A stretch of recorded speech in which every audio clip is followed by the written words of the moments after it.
Rich dad success stories. यह किताब कई सफलता की कहानियों से भरी है। लेखक के शब्दों में, मुझे इन कारणों से रिच डैड की सफलता की कहानियां पसंद हैं। नंबर 1, इन लोगों ने एक्शन लिए और सक्सेसफुल रिजल्ट हासिल किए। कुछ हफ्ते पहले मैं फीनिक्स एरिजोना में एक स्थानीय टेलीविजन शो में था, जहां किम और मैं रहते हैं। मेजबान रिच डैड पुअर डैड और मेरे एक पाठक इंटरव्यू कर रहे थे। पाठक ने कहा कि उसे किताब पसंद आई थी, लेकिन उसे लगा कि इसे पढ़ना वेस्ट ऑफ टाइम है।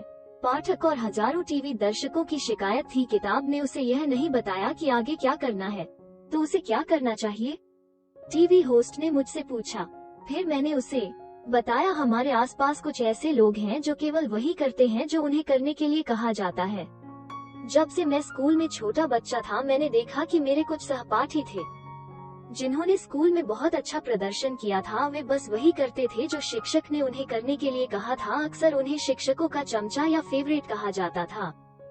दूसरी ओर मैं अक्सर ऐसे काम करता था जो मुझे करने के लिए नहीं कहा जाता था। मेरे जीवन की इतनी जल्दी मुझे एहसास हुआ कि मैं एक ऐसा व्यक्ति था जिसे यह बताया जाना पसंद नहीं था कि मुझे क्या करना है। यही वजह है कि मैं अपनी किताबों में लोगों को यह नहीं बताने की पूरी कोशिश करता हूँ कि उन्हें क्या करना है। किताबों की दुकान और पुस्तकालय हाउ टू डू किताबों से भरे हुए हैं। यह किताबें उन लोगों के लिए होती है जो कुछ करना पसंद करते हैं। रिच डैड किताबें हाउ टू डू किताबें नहीं है। यह किताबें मेरे रिच डैड के फाइनेंशियल नॉलेज और मार्गदर्शन के लिए डेडिकेटेड पुस्तकें हैं। यह मेरे अपने परीक्षण और त्रुटि के मार्ग के बारे में कहानियां हैं। रिच डैड के ज्ञान और मेरी त्रुटियों अनुभवों के मेरे अपने व्यक्तिगत लेसन्स हैं। मैं कभी नहीं चाहता कि कोई मेरे बताए रास्ते पर चले, मैं बस रास्ते में सीखे गए अपने लेसन्स को शेयर करता हूँ। मैं लोगों को अपना रास्ता खोजने के लिए प्रोत्साहित करता हूँ। रिच डैड की किताबें जीवन में रीडर्स की संभावनाओं का विस्तार करने के उद्देश्य से लिखी जाती हैं, न कि अमीर बनने के तरीके पर एक स्पेसिफिक रेसिपीज है। वर्षों पहले मेरे रिच डैड ने मुझे समझाया था कि अमीर बनने के लाखों तरीके हैं। यह मेरा काम था कि वो रास्ता खोजूं जो मुझे सबसे अच्छा लगे। इसलिए अपने रिच डैड के नक्शे कदम पर चलने के बजाय मैंने सफलता के लिए उनके नुस्खे का उपयोग किया, उनका मार्गदर्शन और ज्ञान लिया और वो रास्ता खोज लिया जिसने मेरे लिए सबसे अच्छा काम किया। इसी से यह पुस्तक भरी हुई है। यह पुस्तक उन लोगों की सफलता की कहानियों से भरी हुई है जिन्होंने रिच डैड की इंटेलिजेंस को अपनाया और फिर फाइनेंशियल सक्सेस के लिए अपना रास्ता खोज लिया। यह लोग वे नहीं है जिन्हें कोई यह बताए कि उन्हें आगे क्या करना है। आज लाखों लोग कड़ी मेहनत कर रहे हैं, पैसा गंवाने वाले निवेशों में पैसा लगा रहे हैं। कई लोग यह महसूस कर रहे हैं कि वे कभी रिटायर नहीं हो सकते हैं, फिर भी वे किसी का इंतजार कर रहे हैं कि वे उन्हें हाथ से पकड़कर रास्ता दिखाएं। उन्हें लगता है कि फाइनेंशियल ट्रैप से बाहर निकलने का रास्ता एक किताबों की दुकान या पुस्तकालय की किसी हाउ टू डू बुक में है, जो उन्हें हाथ पकड़कर ले जाए और उन्हें अपने लक्ष्य का रास्ता दिखा सके। इस पुस्तक को पढ़ने वाले लोगों को कैसे करें पुस्तक की आवश्यकता नहीं थी। इसके बजाय उन्होंने अपनी खुद की कैसे करें कहानी लिखी है कि कैसे उन्होंने वित्तीय सफलता के लिए अपना रास्ता खोज लिया। नंबर 2, इन लोगों ने आर्थिक रूप से अच्छा किया, वहीं दूसरी ओर लाखों लोगों को खरबों डॉलर का नुकसान हुआ। रिच डैड पुअर डैड पहली बार 1997 के अप्रैल में प्रकाशित हुई थी। आप में से कुछ लोगों को याद होगा कि वो .com बबल का टाइम था। जिन लोगों ने पहले कभी निवेश नहीं किया था, वे अपने घरों की जमा पूंजी से पैसा निकाल रहे थे, अपनी बचत और अपनी मेहनत की कमाई को म्यूचुअल फंड, स्टॉक और यहाँ तक कि IPO में पैसा डाल रहे थे। जब मैं 1997 से 2003 के बीच प्रमोशनल टूर्स पर था, मैंने अक्सर निवेशकों को शेयर बाजार के खतरों के बारे में और म्यूचुअल फंड कितने जोखिम भरे थे इस बारे में चेतावनी दी। कई मौकों पर म्यूचुअल फंड और शेयर बाजार की आलोचना करने के लिए मुझे फाइनेंशियल कमेंटेटर्स द्वारा फटकार लगाई गई थी और एक कार्यक्रम में मुझे जाने के लिए भी कहा गया था। कई वित्तीय पत्रिकाओं और समाचार पत्रों ने खुले तौर पर मेरी किताब और मेरे रिच डैड के संदेश की आलोचना की। मुझे और मेरे रिच डैड के संदेश को बदनाम करने के प्रयास में कई प्रकाशनों ने वास्तव में मेरे बारे में झूठे बयान प्रकाशित किए। हालांकि 2003 से शुरू होकर इन्हीं फाइनेंशियल कमेंटेटर्स में से कई ने यह स्वीकार करना शुरू कर दिया था कि रिच डैड संदेश में बहुत योग्यता है। आज लाखों लोगों के खरबों डॉलर खोने के बाद इस अत्यंत अशांत वित्तीय युग के दौरान आर्थिक रूप से अच्छा प्रदर्शन करने वाले लोगों के बारे में एक किताब पढ़ना वास्तव में एक खुशी की बात है। मुझे यह भी यकीन है कि कई लोग हैं जिनमें वे टिप्पणीकार भी शामिल हैं, जो चाहते हैं कि उन्होंने इसी अवधि के दौरान अपने फाइनेंशियल प्लानर की सलाह के बजाय मेरे रिच डैड की सलाह का पालन किया हो। मैं अभी भी लोगों को यह कहते हुए सुनता हूँ, मैं बाजार के नीचे आने का इंतजार कर रही हूँ।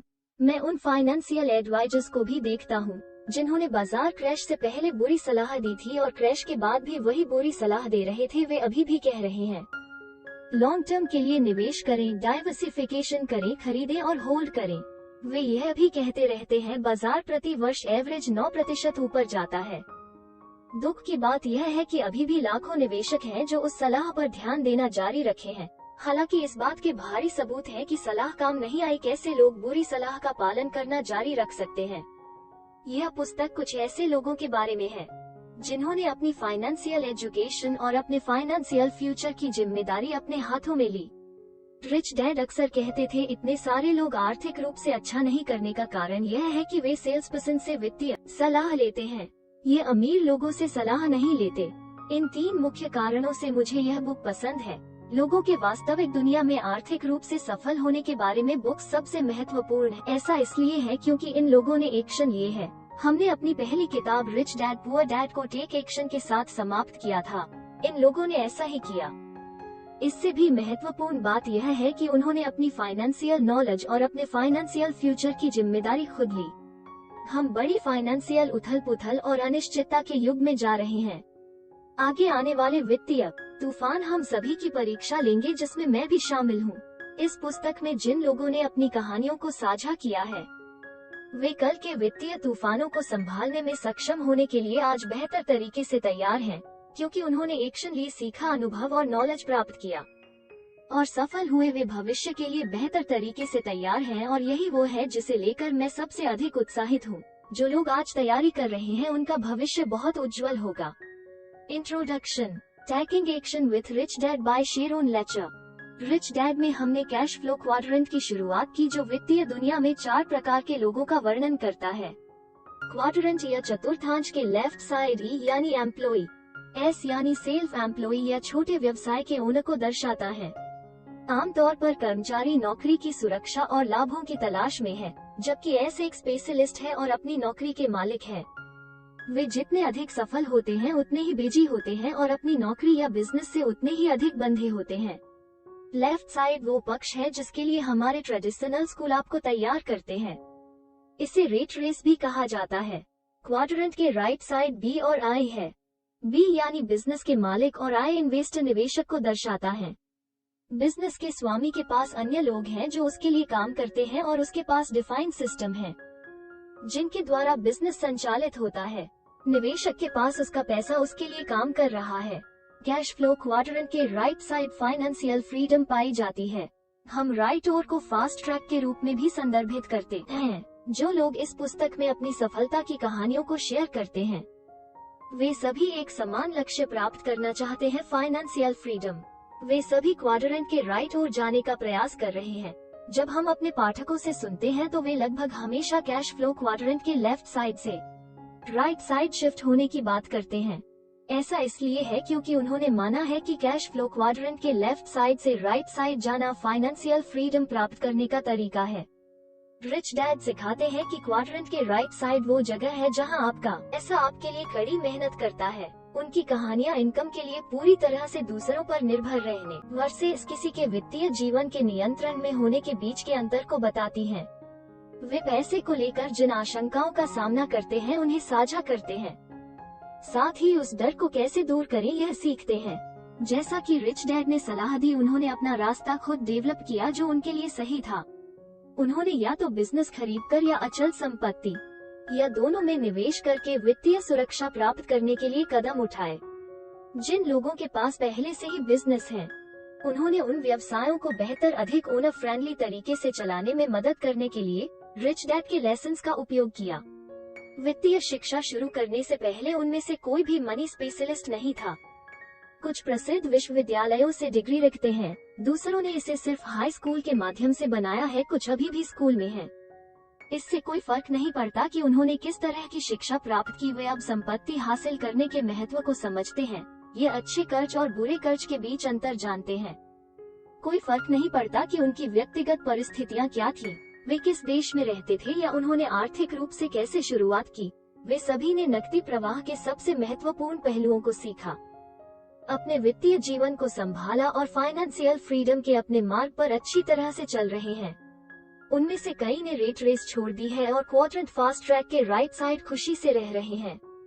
यदि आपने कभी गहराई से महसूस किया है कि एक कर्मचारी के रूप में काम करने से या सेल्फ एम्प्लॉय होने से आपको वो वित्तीय सुरक्षा नहीं मिल रही है जिसकी आप एम्बिशन रखते थे, और यदि आपके निवेश का मूल्य कम हो गया है, आप उसी ओल्ड फाइनेंशियल एडवाइस से थक चुके हैं, आप कभी भी रिटायर होने में सक्षम होने की चिंता करते हैं या आप अपने परिवार के साथ अधिक समय बिताना चाहते हैं, तो फाइनेंशियल फ्रीडम का रास्ता खोजा जा सकता है। यह पुस्तक उन लोगों की सफलता की कहानियों से भरी हुई है जिन्होंने रिच डैड की इंटेलिजेंस को अपनाया और फिर फाइनेंशियल सक्सेस के लिए अपना रास्ता खोज लिया। वित्तीय सफलता के लिए अपना रास्ता खोजने के लिए शुभकामनाएं by Sharon Lechter. Part 1, it's how you play the game.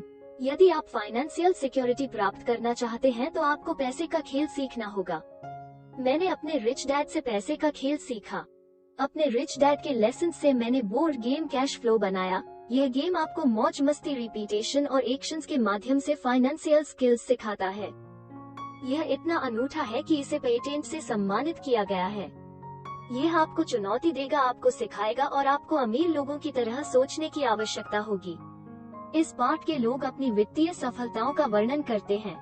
यह सभी उन उपलब्धियों का श्रेय कैश फ्लो गेम खेलने को देते हैं। इन लोगों ने पाया कि सभी प्रकार के अन्य बोर्ड गेमों के विपरीत, जिन्हें केवल एक ही तरीके से जीता जा सकता है जब इसे खेला जाता है, कैश फ्लो ने शानदार सबक प्रदान किए हैं। हर बार जब इन लोगों ने खेल में भाग लिया तो उन्होंने न केवल अपने फाइनेंशियल स्किल्स में वृद्धि की बल्कि उनका कॉन्फिडेंस भी बढ़ा।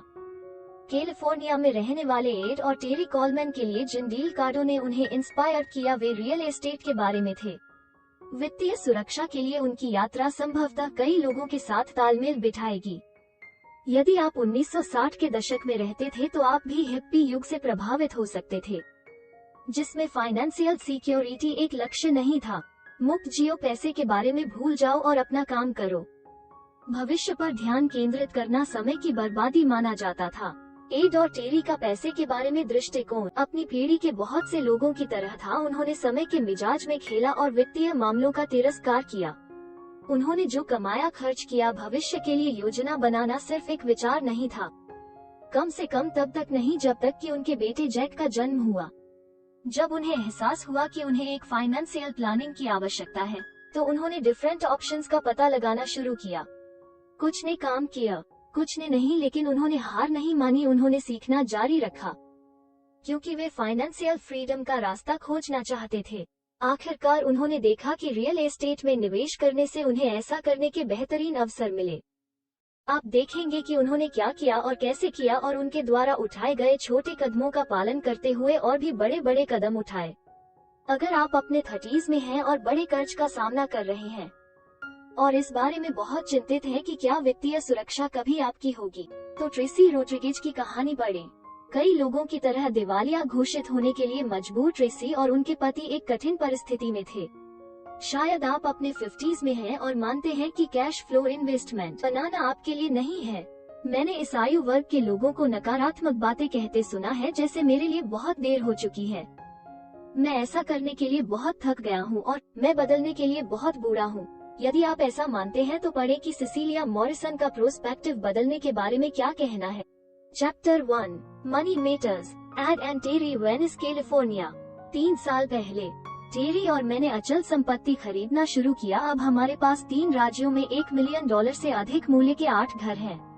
कैसे और क्यों हमने अपने विचार बदले और फाइनेंशियल एक्शंस की ओर कदम बढ़ाए। शायद हमारी पूर्व अचल संपत्ति की स्थिति इतनी अच्छी नहीं थी। मेरे घर में पैसा चर्चा का विषय नहीं था, इसलिए मुझे इसके बारे में कोई जानकारी नहीं मिली थी। मेरे माता पिता ने सोचा कि पैसे के मामले में मैं गैर जिम्मेदार हूँ। जैसे ही मुझे मिला मैंने इसे खर्च कर दिया। इसके विपरीत मेरी छोटी बहन ने हमेशा अपना पैसा बचाया। शिक्षा को एक अच्छी चीज के रूप में माना जाता था, लेकिन मुझे कभी नहीं बताया गया कि मुझे एक अच्छी शिक्षा प्राप्त करने की आवश्यकता है। जिससे एक ठोस नौकरी मिल सके और मैं जीवन के लिए तैयार हो जाऊं। एक अच्छा इंसान बनने के लिए शिक्षा जरूरी थी। मेरी बहन कॉलेज से ग्रेजुएट हुई, लेकिन मैंने एंटीओक कॉलेज में 3 साल बाद कॉलेज छोड़ दिया। हम दोनों 1960 और 1970 के दशक के हिप्पी मोड में जी रहे थे। चेक टू चेक जीना स्वाभाविक लग रहा था और बहुत सारा पैसा जमा करने की महत्वाकांक्षा हमें कभी नहीं थी। हम फाइनेंस के बारे में कुछ नहीं जानते थे और हम सीखने के लिए इच्छुक भी नहीं थे। 15 साल पहले जब हम अपने 30s में थे, हमने फिल्म मेकिंग बिजनेस में काम किया। मैं एक सहायक कैमरामैन था जो एक तरह से उद्योग में आ गया था। मेरे पिता एक कैमरामैन और डायरेक्टर थे। उन्होंने मुझसे पूछा था कि क्या मैं इस काम को आजमाना चाहता हूँ। मेरी बैकग्राउंड ग्राफिक आर्ट्स और फोटोग्राफी में थी। मैं निश्चित रूप से उस समय कुछ भी नहीं कर रहा था, इसलिए मैंने हाँ कहा। काम का मतलब सिर्फ पैसा था। एक दिन मेरी पत्नी टेरी उस सेट पर आई जहाँ मैं काम कर रहा था और उसने मेकअप स्पेशलिस्ट के इफेक्ट्स पर ध्यान दिया। उसकी स्किल्स ने उसे आकर्षित किया और वो एक मेकअप आर्टिस्ट बनने के साथ साथ एक हैंड मॉडल भी बन गई। हमें बहुत सारे विज्ञापनों के लिए काम पर रखा गया था, जिसमें यात्रा और होटल और एक ग्लैमरस लाइफस्टाइल शामिल थी। जरूर हमने नौकरी से नौकरी के लिए काम किया और महीने में 10 या 20 दिन 15 घंटे काम किया, लेकिन बाकी समय हमारा था। हम समुद्र तट पर गए और जब हम टेनिस खेलना चाहते थे तो हमने टेनिस खेला। पैसा खर्च करना लक्ष्य था। हमारे पास पल पल जीने का एक अच्छा समय था। यह जीने का एक बहुत ही फ्री और अच्छा तरीका था। लेकिन वास्तविकता ने उस क्षण को बदल दिया जब हमारे बेटे जैक का जन्म लगभग 14 साल पहले हुआ था। उसका आगमन एक जोरदार वेकअप कॉल था। भविष्य के लिए कोई योजना नहीं होने के कारण हमने कभी नहीं सोचा कि हमारे साथ क्या होगा। हमने क्रेडिट कार्ड से $10,000 से अधिक लोन ले लिया और हमारे सेविंग अकाउंट में $500 से भी कम थे।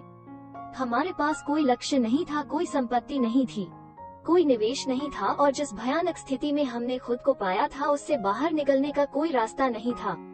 अब हम क्या करें, हमने खुद से पूछा। जब तक मैं काम कर रहा था, टेरी जैक के साथ घर पर रही। दुर्भाग्य से मेरा शेड्यूल क्रेजी था। कभी कभी मैं एक बार में हफ्तों के लिए चला जाता था। हमें फंसा हुआ महसूस हुआ। मैं फिल्म बिजनेस नहीं छोड़ सका। यह वही था जो मैं जानता था और मैं किसी अन्य क्षेत्र में काम करने की कल्पना नहीं कर सकता था। हमें पता था कि हमें बदलाव करने हैं, लेकिन शुरुआत कहां से करें यह समझ नहीं आ रहा था। 1992 तक टेरी और मैं हमारे फाइनेंशियल फ्यूचर पर एक्शंस लेने के लिए तैयार थे। कुछ अलग करने की कोशिश करने को भी तैयार थे। कैलिफोर्निया की सुबह मैं एक पार्क में था, जैक को झूले दे रहा था। एक और पिता भी ऐसा ही कर रहे थे। हमने बात करना शुरू किया और उस आदमी ने मुझे बताया कि वो एमवे बिजनेस से जुड़ा है जो नेटवर्क मार्केटिंग से संबंधित है। यह पता चला कि वो हवाई में था, एक ऐसी जगह जिसे टेरी और मैं दोनों प्यार करते थे। जब टेरी ने उनसे मुलाकात की और हवाई कनेक्शन के बारे में सुना तो उनका रिएक्शन इमोशनल था। यह हमारे लिए हवाई वापस जाने का एक तरीका था। हमने अपना खुद का ग्रुप बनाना शुरू किया, एंटरप्राइज बनाया जिससे बहुत कुछ वैल्यूएबल निकला।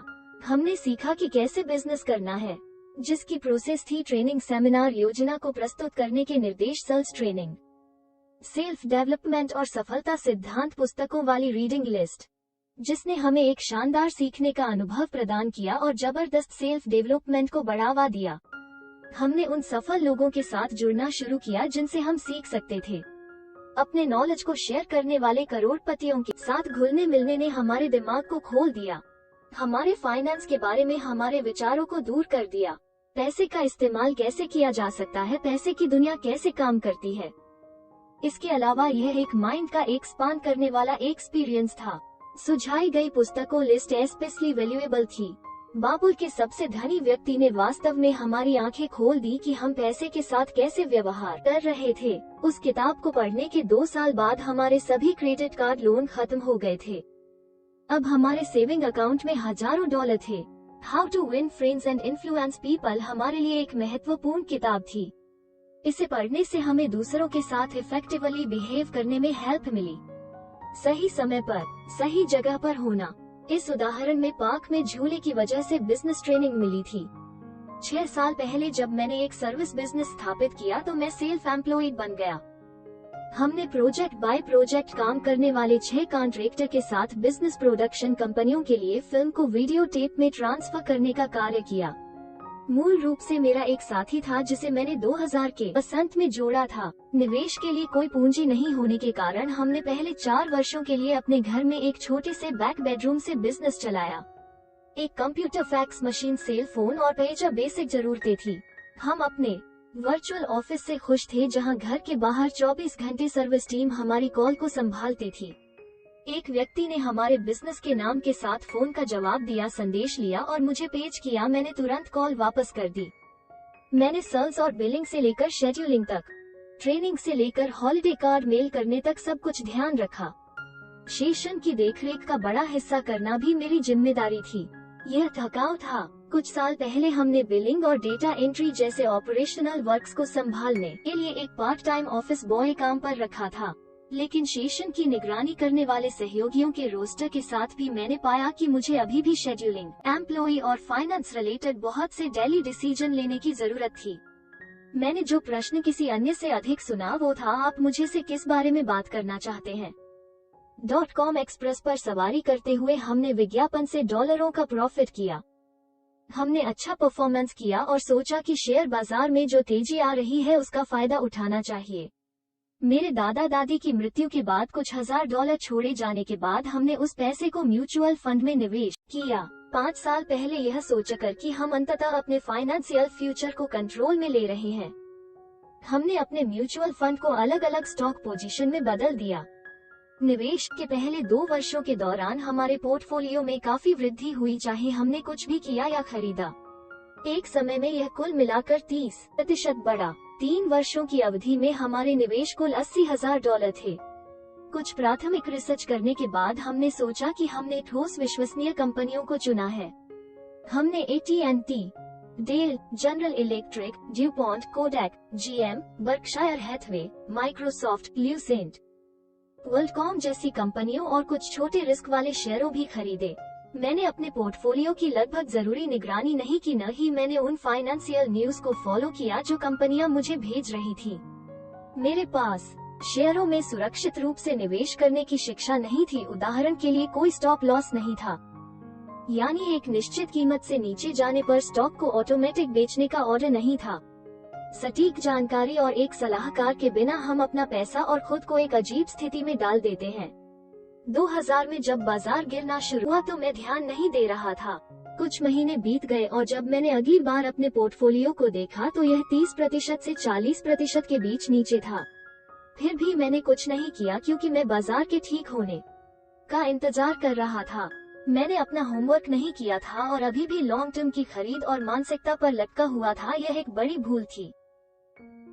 अब हमारा कुल स्टॉक पोर्टफोलियो मूल्य लगभग $46,000 है, जो लगभग 50% लॉस में था। इस अनुभव ने हमें एक कठिन सबक सिखाया। किसी भी निवेश रणनीति में सफल होने के लिए वर्तमान जानकारी तक पहुंचने और स्थिति की लगातार निगरानी करने की आवश्यकता होती है। 4 साल पहले एक दोस्त के घर जाकर हमने देखा, उसके किचन काउंटर पर रिच डैड पुअर डैड की एक कॉपी रखी थी। मैं मानता हूँ कि मैंने तुरंत इस पर रिएक्शन नहीं दिया, हालांकि टेरी ने तुरंत इस पर ध्यान दिया। उसने एक कॉपी खरीदी और हम उसे पढ़ने लगे। 3 साल पहले कैश फ्लो 101 खेलना शुरू करने के बाद हमने वेटरन्स एडमिनिस्ट्रेशन VA फोक्लोजर पर एक सेमिनार में भाग लिया। यहाँ बताया गया है कि हमने यह कैसे किया। हम इंटरनेट पर गए और सेमिनार में हमें मिली जानकारी के आधार पर प्रॉपर्टीज की खोज शुरू की। VA के लिए बोली की आवश्यकता होती है, जिसमें सबसे अधिक बोली लगाने वाला जीतता है। ट्रेडिशनल लोन 30 वर्षीय निश्चित मोर्गेज रेट पर था, इसके लिए एलिजिबिलिटी प्राप्त करना बहुत आसान था। जब हमने अचल संपत्ति खरीदना शुरू किया तो दर 8% थी और समय के साथ यह घटकर 6% हो गई। फीनिक्स रियल एस्टेट एजेंट ने हमें उपलब्ध हुई संपत्तियों की जानकारी मेल की, जिसमें फोटो भी शामिल है। साथ ही खरीद कोस्ट सुझाई गई बोलियां, मैनेजमेंट फीस, खर्च, टैक्स, बीमा, एस्टीमेट, रिपेयर और नेट कैश फ्लो। फ्लोरिडा में एजेंट ने वही जानकारी अपनी वेबसाइट पर डाली। हमने कई संपत्तियों को देखा और प्रदान की गई संख्याओं का एनालिसिस किया। हमने एक फाइनेंशियल कैलकुलेटर की मदद ली। इसका उद्देश्य उस अधिकतम राशि का निर्धारण करना था जिसके लिए हम बोली लगाने को तैयार थे, जिससे एक पॉजिटिव कैश फ्लो प्राप्त हो। जब हमें कोई ऐसी संपत्ति मिली जो हमें पसंद आई तो हम अपनी कैलकुलेशन के आधार पर बोली लगाते। अगर हमारी कीमत जीती तो हमें खुशी हुई, अगर हम इसे हार जाते तो हमें परवाह नहीं थी, क्योंकि हम संपत्ति के लिए और अधिक भुगतान करने को तैयार नहीं थे। कुछ बोली लगाने के बाद और हारने के बाद हम जीते। पोर्ट सेंट लूसी में इस special 3 bedroom 2 bathroom single family के घर की कीमत $98,000 थी। हमारा क्रेडिट अच्छा था, इसलिए हमें पता था कि हम बिना किसी परेशानी के लोन के लिए एलिजिबिलिटी प्राप्त करेंगे। हम जानते थे कि हम अपनी बचत और स्टॉक की बिक्री से मरम्मत, डाउन पेमेंट और क्लोजिंग कास्ट को कवर करने के लिए धन का उपयोग कर सकते हैं।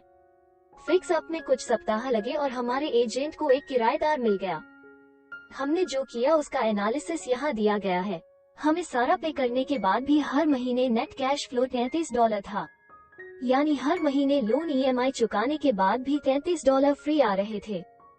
हमारे लिए यह फाइनेंशियल फ्रीडम की और कदम था। निर्विवाद फैक्ट यह था कि हमारे पास एक इनकम संपत्ति थी जिसका भुगतान हमारे किराएदार द्वारा किया जा रहा था। मासिक cash flow $99। Cash on cash return 15% है। यहाँ कैश फ्लो मतलब पैसे आना से है। इसी प्रकार की हमने कई संपत्तियां, प्रॉपर्टीज, घर खरीदे जिसने हमें अच्छे रिटर्न दिए, जिसने हमें अपने जीवन का कंट्रोल हमारे हाथ में लेने में मदद की और फाइनेंशियल फ्रीडम हासिल करने में हेल्प की। यहाँ सबसे महत्वपूर्ण हिस्सा यह है कि किराएदार हमारे लिए संपत्ति खरीद रहे हैं। यहाँ मैजिक फॉर्मूला है जिसका हम उपयोग करते हैं संपत्ति खरीदने के लिए। पैसे उधार लें और किसी और से इसे वापस भुगतान करवाएं। हमने रिच डैड से सीखा है कि अचल संपत्ति फाइनेंशियल फ्रीडम का रास्ता है। हम जानते कि किसी संपत्ति का एनालिसिस कैसे किया जाता है ताकि यह निर्धारित किया जा सके कि यह एक अच्छा सौदा है या नहीं। समझे कि मैनेजमेंट लंबी अवधि की संपत्ति की सफलता की चाबी है। अच्छा मैनेजमेंट एक अच्छे सौदे को ग्रेट बना सकता है, खराब मैनेजमेंट एक अच्छे सौदे को खराब बना सकता है। तलाश करें और अपने आप को समान थॉट प्रोसेस वाले लोगों के साथ रहें। जो लोग खुद को नेगेटिव कमेंट्स करते हैं, जैसे मैं ऐसा कभी नहीं कर पाऊंगा, यह बहुत महंगा है और परेशान क्यों हूँ, यह कोशिश न करने का बहाना बना रहे हैं। हम उनकी क्लास में नहीं होना सिलेक्ट करते हैं क्योंकि वे हमें नीचे खींचते हैं। हम इस बारे में सीख रहे हैं कि बैंकर क्या उधार देंगे और क्यों और कब नहीं देंगे। यह भी पता लगा रहे हैं कि एक संपत्ति खरीदना इमोशनल एक्सपीरियंस नहीं है, इस पर आधारित है कि हम कैसे रिएक्शन देते हैं कि जगह कैसी दिखती है। हमारे जीवन में सबसे बड़े परिवर्तनों में से एक जोखिम की चिंता है। रिच डैड से पहले चांस लेने की मेरी परिभाषा पहाड़ चढ़ने की शारीरिक चुनौतियों के आसपास घूमती थी। अब हम इनएक्शन को जोखिम भरा होने के रूप में परिभाषित करते हैं। ऐसे रास्ते पर चलते रहना जो कहीं नहीं जाता और ऐसे निवेश में पैसा डालना जिस पर कोई नियंत्रण नहीं है, यह उतना ही मूर्खतापूर्ण है जितना कि सही उपकरण के बिना पहाड़ पर चढ़ना। हमारे सर्विस बिजनेस के पहले 4 साल लोग मेरे पास आए। अब मुझे उनका एग्रेसिव तरीके से पीछा करना होगा। मुझे ऐसे लोगों को कॉल करने में मजा नहीं आता जिन्हें मैं नहीं जानता, लेकिन मुझे पता है कि मुझे यह करना चाहिए काम के लिए और रियल एस्टेट निवेश के लिए। समय की कमी या मैं अपने लक्ष्यों को प्राप्त करने के लिए पर्याप्त तेजी से कार्य नहीं करने की धारणा मेरे लिए कठिन थी, लेकिन रिच डैड ने कॉम्प्लेक्स कॉन्सेप्ट्स को सरल बनाया और उन्हें बहुत ही आसान तरीके से प्रस्तुत किया। मैं शांत हो गया। फाइनेंशियल एजुकेशन के साथ मुझे पता है कि हम वह हासिल कर सकते हैं जो हम करना चाहते हैं। मेरा बिजनेस एस या सेल्फ एम्प्लॉय कैश फ्लो चतुर्थांश में बना हुआ है। यह मेरी अनुपस्थिति में चल सकता है, लेकिन यह मेरी भागीदारी के बिना नहीं बढ़ेगा। वर्तमान में हम इसे बी यानी बिजनेस में स्थानांतरित करने के लिए स्ट्रेटजी फाइंड कर रहे हैं। खाली समय प्राप्त करने के लिए मैं अपने रियल एस्टेट निवेश को डेवलप करना और उसकी देखरेख करना चाहता हूँ, ताकि यह बिजनेस अपने आप चलने में सक्षम हो।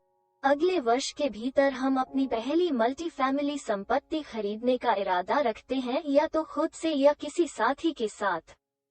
हमारा 5 साल का लक्ष्य अपनी मासिक इनएक्टिव इनकम को बढ़ाकर $10,000 प्रति माह करना है। जब ऐसा होगा तो मैं अपने बिजनेस से रिटायर हो जाऊंगा और आधिकारिक तौर पर रेट रेस से बाहर हो जाऊंगा। हम सामाजिक सुरक्षा से प्रति माह $1,000 पर डिपेंड नहीं रहेंगे। लाखों डॉलर मूल्य की अचल संपत्ति हमारे शेष जीवन को फंड देगी। हम अक्सर वर्तमान में फंसे हुए और भविष्य के बारे में अनिश्चित महसूस करते थे, जबकि भविष्य अज्ञात है। हम इस बारे में बेहतर विचार रखते हैं कि क्या आ रहा है और इसकी तैयारी कैसे करें। हमें लगता है कि हम एक यात्रा के बीच में हैं और सफलता उस प्रोसेस का हिस्सा है जहां हम जा रहे हैं। अपने बढ़े हुए फाइनेंशियल नॉलेज में बढ़ने के साथ हमें लगता है कि हम अपने और अपने बेटे के लिए सही काम कर रहे हैं। किसी भी फिल्म के अंत की तुलना में अधिक संतोषजनक वास्तविकता यह है कि फाइनेंशियल फ्रीडम तक पहुंचने का अंतिम लक्ष्य आगे है। हमें अपने आप पर बहुत गर्व महसूस होता है। हम अपने आप को देखते हैं, स्वीकार करते हैं कि हम कितनी दूर आ गए हैं। जानते हैं कि हम हर दिन और अधिक सीख रहे हैं और हमने जो किया है और जो करने की हमारी योजना है उसका जायजा लेते हैं। हमारी वित्तीय भलाई के लिए हम जिम्मेदार हैं और जहां रिटायरमेंट का सवाल है हम बहुत आसानी से सांस ले रहे हैं। हम हमेशा अपने आप को अत्यधिक धनवान समझते थे और अब हमारी वित्तीय संपत्तियां आखिरकार हमारा साथ दे रही हैं। चैप्टर 2, हम अपना ख्याल रखते हैं। Businesses. Tracy Rodriguez, Phoenix, Arizona. 10 साल पहले जब हम हमारे 20s में थे, हमें बैंकरप्सी, दिवालियेपन की घोषणा करने के लिए मजबूर किया गया था। हम एक डरावनी और बेहद अप्रिय स्थिति में थे। 8 महीने तक पैसे की मांग करने वालों के एक दिन में 20 कॉल आने से लेकर पैसिव इनकम जोड़ने तक की कहानी है, जिसमें सिचुएशन हमारे कंट्रोल से बाहर थी। दूसरी वो सिचुएशन थी जिसे हमने अपने कंट्रोल में लेने का फैसला किया। रिच डैड को धन्यवाद। मेरे पति डेविड और मेरे पास 3 बिजनेस हैं जो अभी भी बढ़ रहे हैं और एक प्रॉपर्टी के रूप में किराए की संपत्ति भी है। हम एक अच्छे घर में रहते हैं और अच्छी कार चलाते हैं और हमारा परिवार और दोस्त हमें अब थोड़ा अधिक गंभीरता से लेते हैं। A family story. जब मैं सैन डिएगो, कैलिफोर्निया में बड़ा हो रहा था, मेरा परिवार सैलरी पर बेस्ड था। उस समय यह नहीं पता था। हम एक खूबसूरत घर में रहते थे जहां पैसे की कभी चर्चा नहीं होती थी। मेरे माता पिता तलाकशुदा थे और मैं अपनी माँ और सौतेले पिता के साथ रहता था, जो एक फायर फाइटर थे। मेरी माँ, जो एक OBGYN ऑफिस में काम करती थी, उन्होंने हर वेतन में $20 की बचत की। हाई स्कूल के हर साल की शुरुआत में वो मुझे कपड़ों के लिए $300 देती थी, जो एक बहुत ही इफेक्टिव अमाउंट था।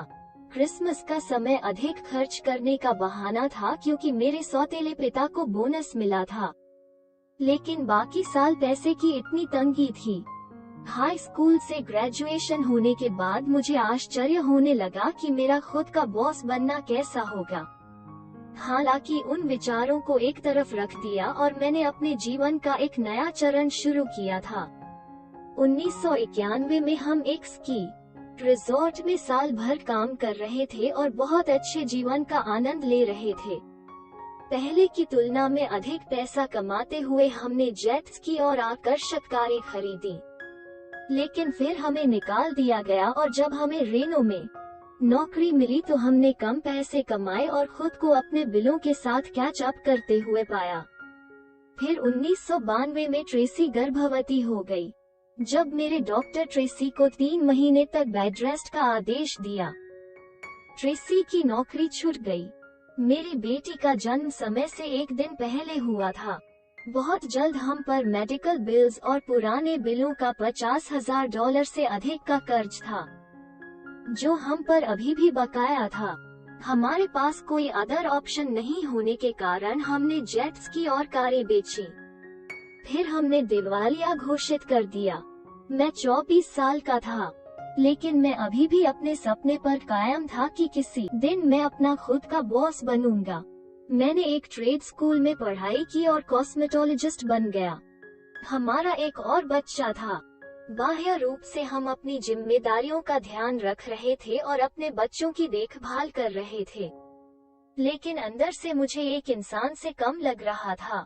अंधेरे डरावने क्षण थे जब मैंने खुद से सोचा, मैं फिर कभी किसी चीज का सामना कैसे करूंगा? हमारी बुरी क्रेडिट हिस्ट्री ने 10 लंबे वर्षों तक हमारा पीछा किया, लेकिन फिर भी हम डटे रहे। 1993 में हम एक मल्टीलेवल मार्केटिंग बिजनेस में शामिल हुए। हर चीज 2001 में बदल गई जब एक सलाहकार जो पब्लिसिटी बिजनेस से जुड़ा था उसने मुझे रिच डैड की किताबों से इंट्रोड्यूस कराया। जब मैंने रिच डैड पुअर डैड पढ़ना शुरू किया तो मैं एरिज़ोना के नॉर्थ स्कॉट्सडेल के एक रिजॉर्ट होटल में बार मैनेजर के रूप में काम कर रहा था। मैं किताब को बार में ले जाता और ड्रिंक्स डालने के बीच उसे पढ़ता। मैं जो कुछ हासिल करना चाहता था वो एक बिजनेस का मालिक होना, धनवान बनना, व्यक्तिगत स्वतंत्रता प्राप्त करना। लेकिन यह नहीं पता था कि कैसे करना है। जहां मैं जाना चाहता था वहां मुझे पहुंचाने के लिए मुझे जिस स्पेशल एजुकेशन की आवश्यकता थी अब वो मेरे हाथों में थी। क्योंकि मैं फीनिक्स कन्वेंशन और विजिटर्स ब्यूरो का सदस्य हूँ, मुझे रॉबर्ट और किम के एक सेमिनार में भाग लेने का अवसर मिला। वे rich dad's retire young retire rich की एक प्रति को ऑटोग्राफ करने के लिए आए थे। फिर मुझे कैश फ्लो 101 खेलने के लिए अपने ऑफिस में आमंत्रित किया। हाथ में इस नई जानकारी के साथ मैं अपने जीवन को दूसरे तरीके से देखने लगा। इससे पहले मैं हमेशा कठिन समय से गुजर रहा था।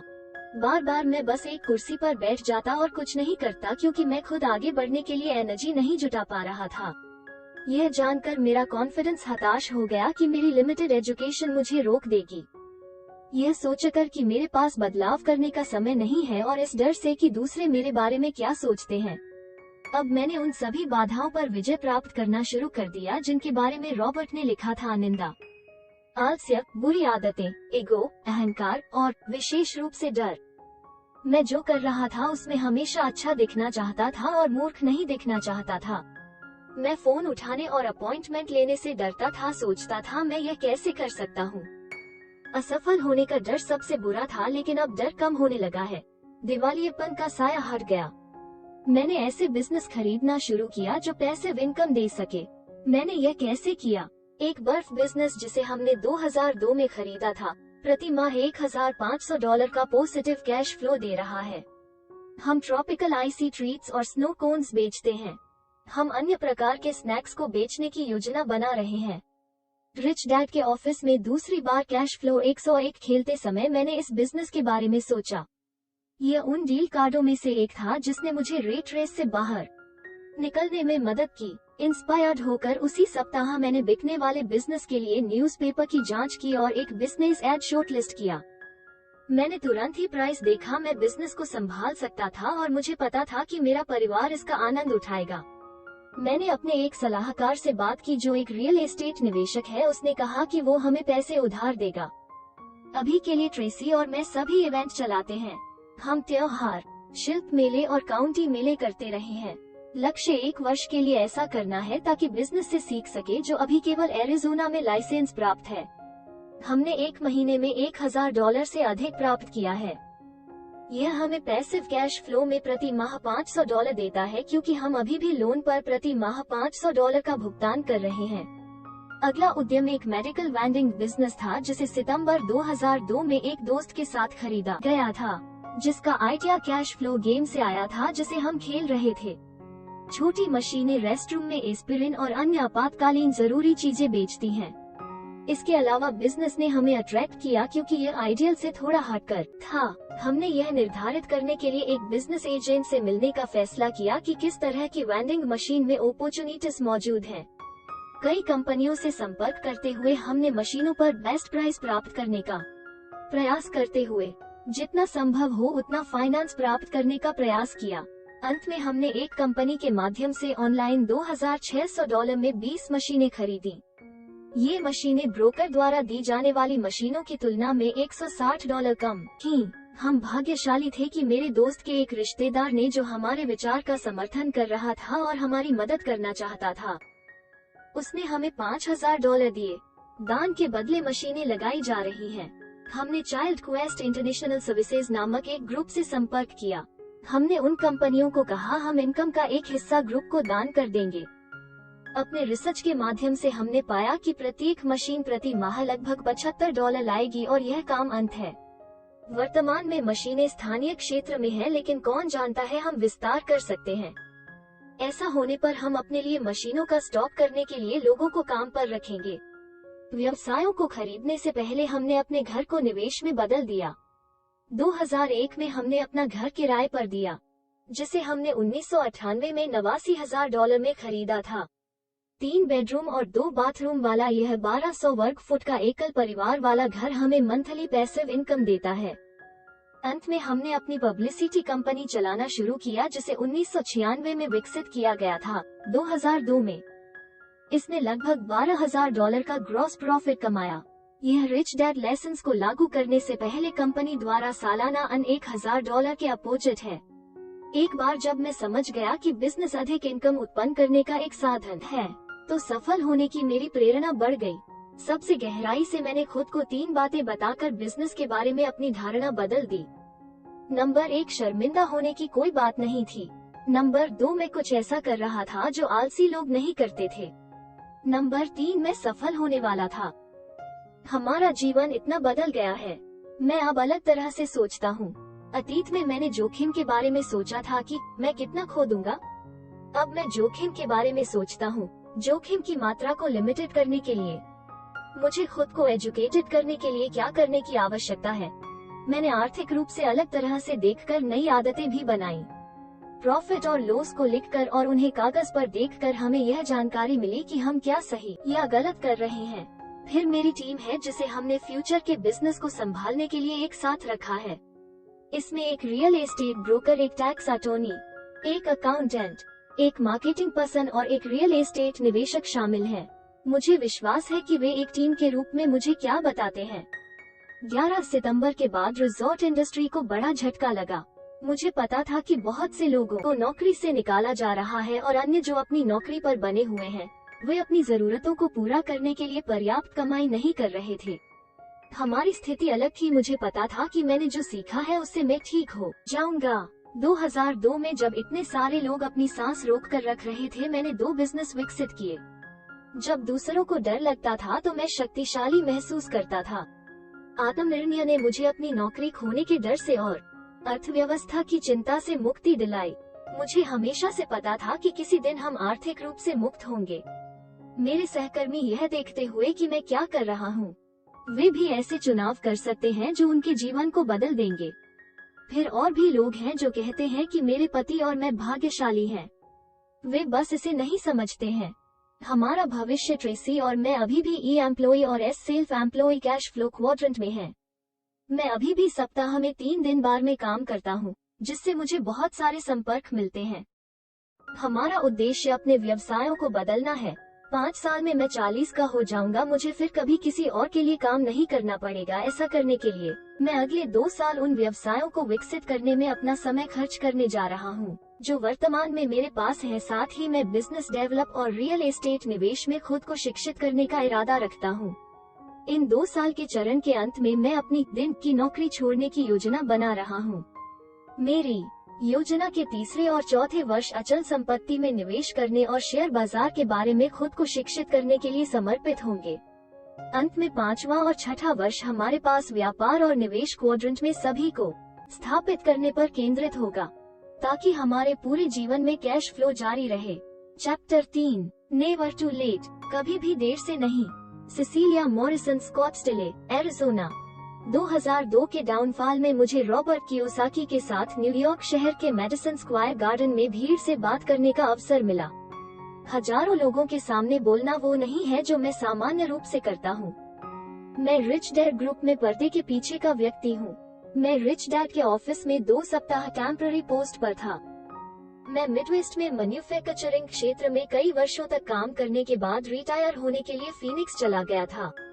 पिछले 4 वर्षों के दौरान मैंने रिच डैड ग्रुप में अकाउंटिंग और कस्टमर सर्विस सहित पार्ट टाइम नौकरी में काम किया।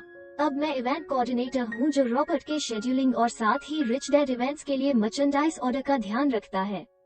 मैंने अपने रिटायरमेंट प्रोग्राम्स को रोक दिया है। आमतौर पर मेरी नोटपैड लिस्ट में होता है, क्या प्रोडक्ट आया, क्या उनके पास मंच ठीक से स्थापित है।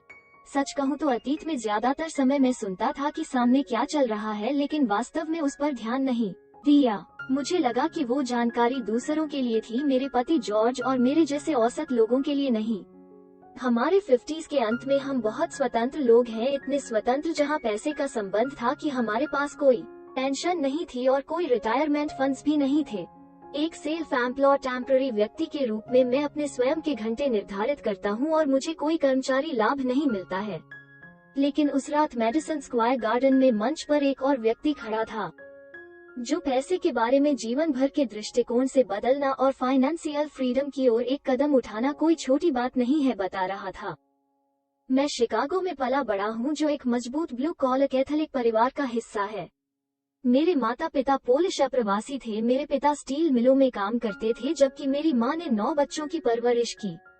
जहाँ पैसे का सवाल था, मुझे याद है कि मैंने अपनी दादी को पुराने जमाने की बचत करते हुए देखा था। वो घर के पिछवाड़े में कॉफी के डिब्बे में पैसे रखते थे। मैं एक अकाउंटेंट बन गया और कंस्ट्रक्शन कंपनियों के लिए काम किया। हमारे 2 बच्चे हैं। मैंने बहुत पैसा कमाया और बहुत पैसा खर्च किए, लेकिन हम बचत से पैसा निकालने से हमेशा डरते थे। जब हम सोमवार की सुबह उठकर काम पर जाते, तभी हमें आमदनी होती। 2 साल पहले हमने एक रियल एस्टेट सेमिनार में भाग लेने के ठीक बाद एक किराए का कॉन्डो खरीदा था।